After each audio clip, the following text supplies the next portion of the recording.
Selamat malam teman-teman, jumpa lagi dengan saya di Lakon Story. Saat ini saya sedang menulis cerita yang akan saya bagikan berikutnya. Kami mohon maaf, sudah sekitar 2 minggu tidak bisa membagikan cerita terbaru ya. Sebenarnya kemarin itu sudah ada cerita yang siap dibagikan, tapi karena kita tidak mendapat izin dari keluarga narasumber, akhirnya cerita tersebut batal kami bagikan. Waktu itu saya dan teman-teman sebenarnya sudah down, udah bad mood lah ya, udah jauh-jauh datengin rumahnya, akhirnya gak boleh. Dan setelah itu saya dan teman-teman itu pulang lemes, capek, kayak gitu, marah-marah ya. Akhirnya saya memutuskan untuk beristirahat dahulu, dan sekarang sudah siap untuk melanjutkan cerita berikutnya. Jadi waktu itu saya itu memulai dari awal lagi, mencari bahan baru lagi, menelusuri lagi, dan seterusnya kayak gitu. Dan alhamdulillah sekarang datanya sudah terkumpul, tinggal saya menuangkannya ke dalam tulisan. Semoga cerita saya ini bisa menemani hari-hari kalian seperti biasanya, amin. Dan untuk kesempatan kali ini, sebelum ceritanya rilis, saya akan mencoba membagikan sekaligus membahas tentang apa yang dinamakan kesurupan, teman-teman. Jadi sebenarnya teman-teman, kesurupan itu adalah saat di mana jiwa seseorang atau tubuh seseorang sedang dikuasai oleh makhluk halus. Hal itu memang bisa terjadi ketika seseorang tersebut dalam keadaan pikiran kosong. Di sini saya akan membahas apa sih sebenarnya yang dirasakan oleh orang yang sedang kesurupan kayak gitu. Saya akan menceritakan pengalaman saya pribadi, teman-teman. Dan sebelum kita melangkah lebih jauh atau membahas lebih jauh ya, saya akan menjelaskan dulu kenapa saya bisa sampai mengalami kesurupan. Jadi gini teman-teman, saudara saya atau lebih tepatnya adalah adik kandung ayah saya itu memiliki sebuah komunitas atau kesenian yang di setiap kegiatannya itu selalu melibatkan makhluk halus. Dan kesenian tersebut lebih condong ke arah pertunjukan kayak gitu. Insya Allah keseniannya sampai sekarang masih ada. Waktu itu saya sekolah kelas 3 SMA. Saya selalu ikut kemanapun saudara saya itu melakukan pertunjukan. Ya mulai dari kota ke kota atau dari desa ke desa, saya selalu ikut teman-teman. Dan sampai akhirnya ketika sedang melakukan pertunjukan di Gunung Kawi, Malang, ini saya masih ingat banget ini. Itu pertama kali saya mengalami kesurupan. Waktu itu kan gini, jarak rumah saya ke Gunung Kawi itu jauh teman-teman. Kan kita udah jauh-jauh ke sana, habis itu kita melakukan pertunjukan sampai malam, otomatis itu menguras tenaga. Waktu itu sekitar pukul 11 malam. Waktu itu saya tiba-tiba melihat seperti ada kilatan cahaya yang menuju ke arah saya dengan sangat cepat sekali. Cahaya tersebut pertama kali itu terlihat dari kejauhan, kecil, tambah gede, langsung nabrak ke arah saya. Ya seperti flash HP kayak gitu loh teman-teman. Flashnya HP tambah gede, dan lap. Dan setelah saya mengalami tabrakan cahaya tersebut, saya itu lupa. Saya itu seperti seolah sedang tidur kayak gitu loh. Dan ketika saya bangun sekitar pukul jam 2 pagi lah ya, lupa saya, soalnya saya waktu itu kan memang nggak lihat waktu, sekitar jam 2 lah kayak gitu. Saya itu tiba-tiba sudah dikelilingi oleh teman-teman saya. Jadi teman-teman saya itu waktu itu sudah ada di kanan kiri saya sambil melihati saya. Ketika saya membuka mata, waktu itu yang saya rasakan adalah mulut saya itu sudah gak jelas rasanya. Ada bekas kopi, bekas teh, bekas rokok juga.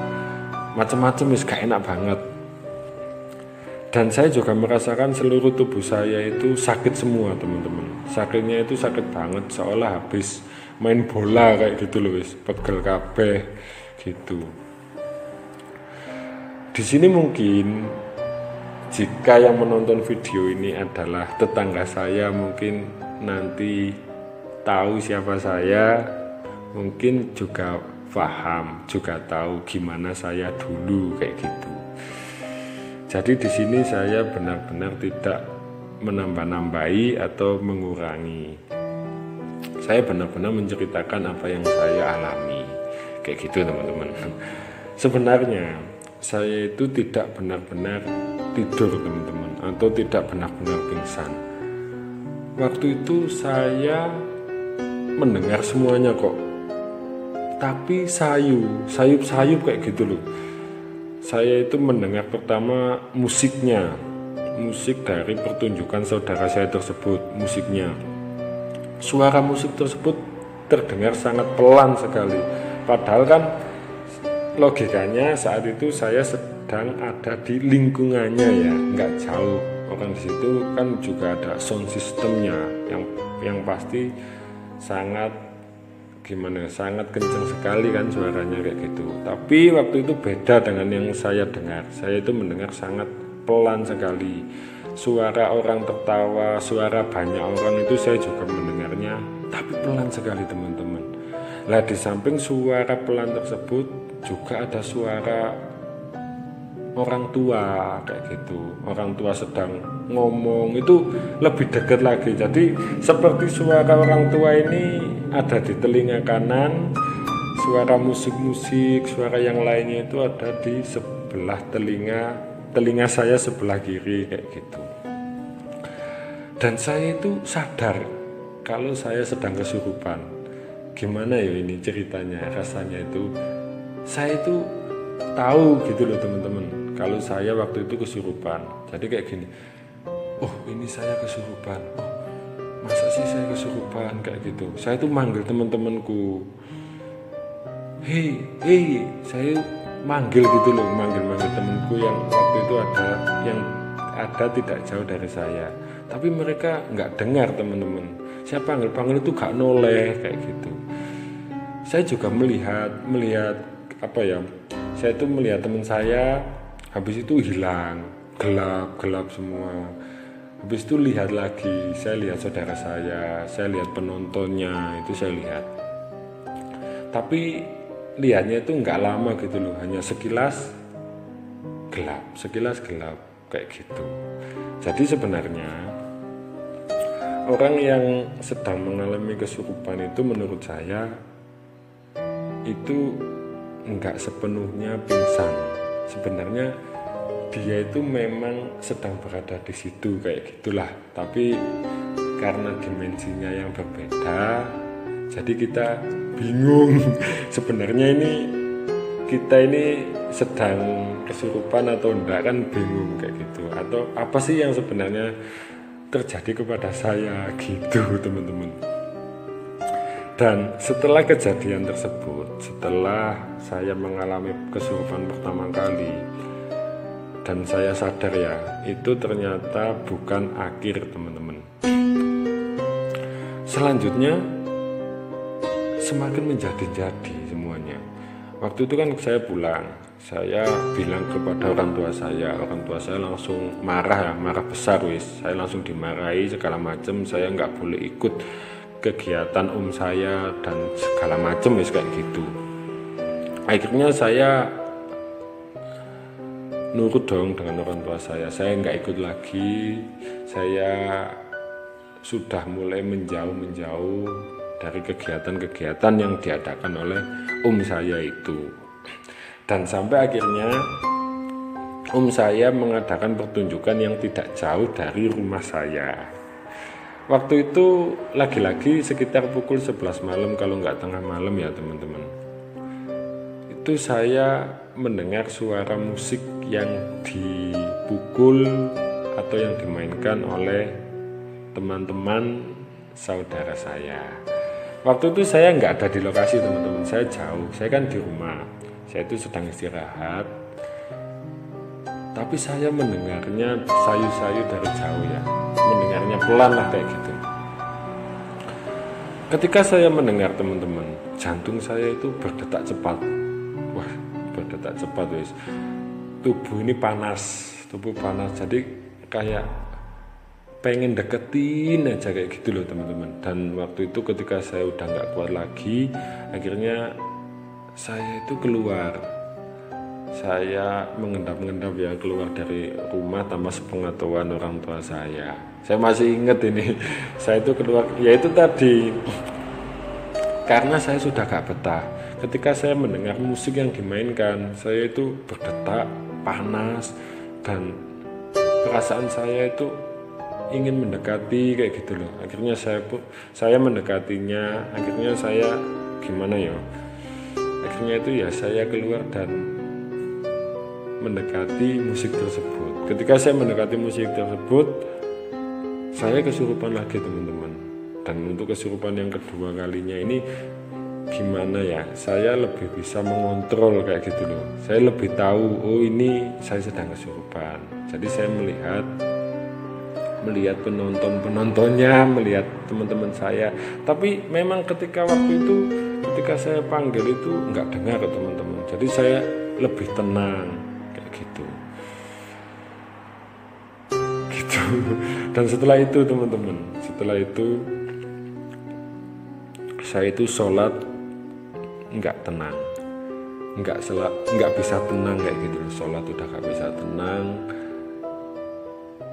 kemanapun nggak bisa tenang, karena seolah ya kayak seperti ada yang gimana ya, seperti ada yang ngikutin lah kayak gitu. Lama banget wis itu. Akhirnya saya diobati oleh orang tua saya, dan saya pun benar-benar menjauhi kegiatan-kegiatan tersebut. Kalau kesurupan yang sekarang ya, yang saya lihat-lihat di YouTube, di sosial media, kadang kan juga ada pertunjukan-pertunjukan yang, apalagi kalau ada festival-festival atau karnaval yang anak kecil udah kesurupan.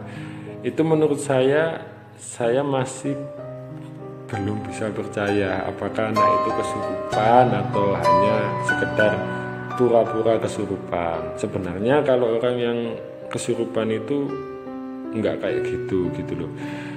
Orang kesurupan teman-teman, pertama matanya itu sudah kosong, pasti pandangannya itu kosong.